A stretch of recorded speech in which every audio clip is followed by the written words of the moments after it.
پڑھو. بس ایک واقعہ ذکر کر کے ختم کروں. ابھی رمضان سے پہلے میں گوہاٹی سے باغ ڈوگرا ایئرپورٹ پر جانے کے لیے فلائٹ میں بیٹھا. آسام گیا تھا ایک پروگرام میں. گوہاٹی سے بیٹھا تو ویسٹ بنگال میں ایک ایئرپورٹ ہے باغ ڈوگرا. میرے بازو میں ایک جوان بیٹھا تھا. بورڈنگ ہوتے ہی میں نے اس کو دیکھا. ابھی تو ہوائی جہاز نے ٹیک آف بھی نہیں کیا تھا. وہ ایک کتاب پڑھ رہا تھا. فلائٹ اٹھا, وہ کتاب میں ہی تلین رہا. انگلش کی کتاب پڑھ رہا تھا, خوب کتاب پڑھ رہا تھا. اب اس کو پیشاب کی ضرورت آئی. میں بھوک لگی تھی تو سینڈوچ منگوا کر کھا رہا تھا. وہ بیچارہ نکلا تو اس پہ ذرا ہاتھ لگ گیا تو میری سینڈوچ گر گئی. اس نے سوری کہا.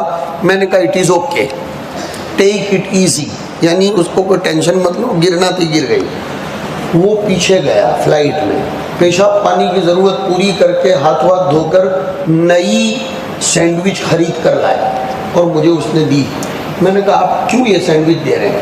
کہا کہ گرو جی میرے ہاتھ سے آپ کی سینڈوچ گر گئی, اس لیے میں نے ضروری سمجھا کہ میں آپ کو نئی سینڈوچ لا کر دوں. اخلاق. خیر, پھر اس نے بیٹھ کر پڑھنا شروع کر دیا. اتنے میں جس ایئرپورٹ پر اترنا تھا وہ ایئرپورٹ آیا تو میں نے اس کو پوچھا کہ تم ہو کون؟ اس نے کہا میں یہودی ہوں. کیا ہوں؟ یہودی.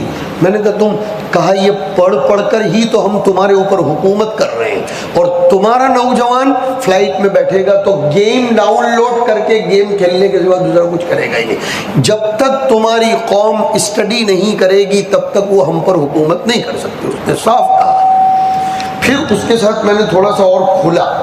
پھر ایئرپورٹ پر اترتے ہی میں نے اس کو کافی کا آفر کیا. مجھے اس کے پاس سے کچھ نکلوانا تھا.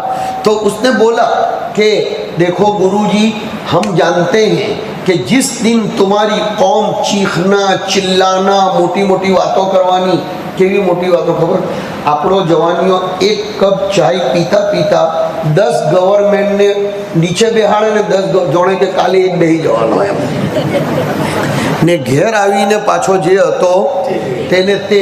وہ کہنے لگا جس دن تمہارا مسلمان عشاء اور فجر میں اتنا مسجد میں جمع ہوگا جتنا جمعہ کے دن ہوتا ہے, مسجد اقصی ہمارے ہاتھ سے نکل کر تمہارے ہاتھ میں آ جائے.